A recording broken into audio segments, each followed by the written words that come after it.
मेरे भाई बहन ध्यान देना, भक्ति मार्ग में भगवान सब कुछ सहन कर लेते हैं, लेकिन अपने आप को किसी के साथ बांटना स्वीकार नहीं करते।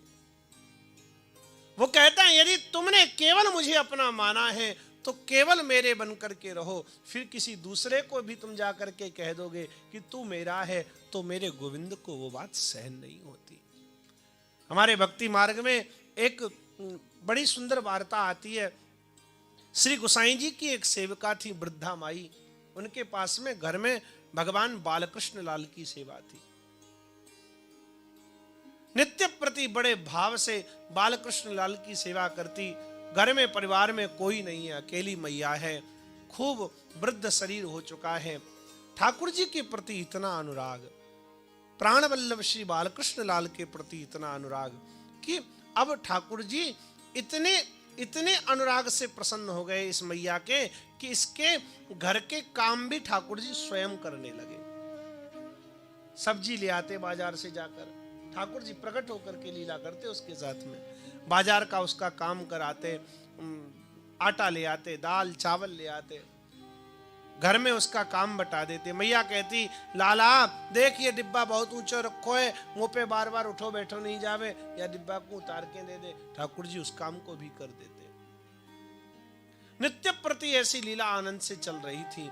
लेकिन एक दिन की बात, बुढ़िया मैया का कोई दूर का एक रिश्तेदार मैया के घर में आया मिलने। शहर में आया था, सोचा हमारे दूर के एक नातेदार रिश्तेदार हैं, उनकी बाई यहाँ रहती है मैया, उनसे मिलते चलें।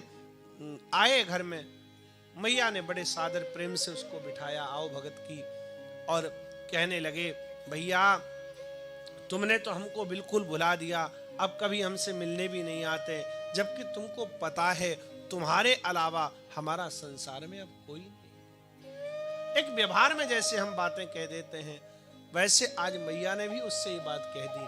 लेकिन ठाकुर बालकृष्ण लाल को ये बात छू गई है, क्योंकि ठाकुर अब तक ये समझते थे कि मेरे अलावा इस मैया का संसार में कोई नहीं। साधारण सी बात थी। वो रिश्तेदार मिलकर के अपने घर चला गया। अब मैया को जब काम की जरूरत पड़ी, लाला को आवाज लगाई, लाला आवे से गट्टा, ठाकुर जी नहीं आए। एक दिन हुआ, 2 दिन हुआ, अब लाल जी के बिना तो मैया व्याकुल होने लगी। रोती रोती पहुंची श्री गोसाई जी के पास, अपने गुरुदेव के चरणों में वंदन किया। परम कृपालु श्री गोसाई जी को कहा, हे गुरुदेव,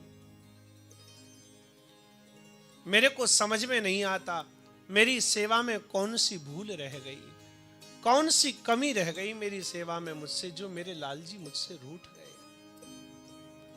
नित्य मेरे साथ खेलते थे, नित्य मेरे साथ बातें किया करते थे, अब वो मेरे से मिलने नहीं आते, अब वो मेरे बुलाने पर बोलते नहीं हैं, कुछ खाते नहीं हैं, कुछ पीते नहीं हैं। मैं बहुत दुखी हूं। आप कृपा करके लाल जी से निवेदन करें, मेरी भूल मुझे बतलाएं।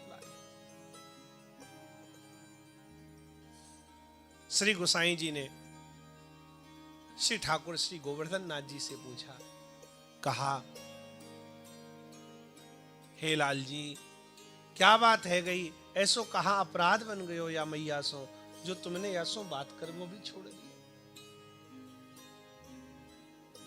भगवान श्री कृष्ण साक्षात प्रकट होकर के गोसाई जी से बातें किया करते थे। श्रीनाथ जी कहने लगे, काका जी, आपने जब सो याकू अंगीकार कियो, तब सो मैंने यासो अपनो दृढ़ संबंध बनायो। मैं आज तक यही समझतो कि या मैया को मेरे अलावा या संसार में कोई भी नहीं है, लेकिन कोई नाते रिश्तेदार कहा 2-4 मिनट के लिए आ गयो, यानी 1 मिनट में कह दी नहीं वासों कि भैया तेरे अलावा या संसार में मेरा कोई भी नहीं है। मोकू लगो, जब मेरे अलावा या के दुनिया में बहुत लोग हैं, फिर मैं या के पास क्यों जाऊं, इसलिए मैंने अब इसे छोड़ दिया। अब तो व्याकुल होकर के मैया रुदन करने लगी, अपनी भूल समझ में आ गई है। कहने लगी, लाल जी, आज की भूल को क्षमा करो, आज के बाद प्रत्यक्ष में तो क्या, मैं स्वप्न में भी किसी को अपना न कहूंगी, आज से केवल और केवल मैं आपकी हूं और आप मेरे हो। जब तक ये भाव नहीं बनेगा तब तक बात नहीं बनेगी भैया। इस भाव को तो स्वीकार करना पड़ेगा।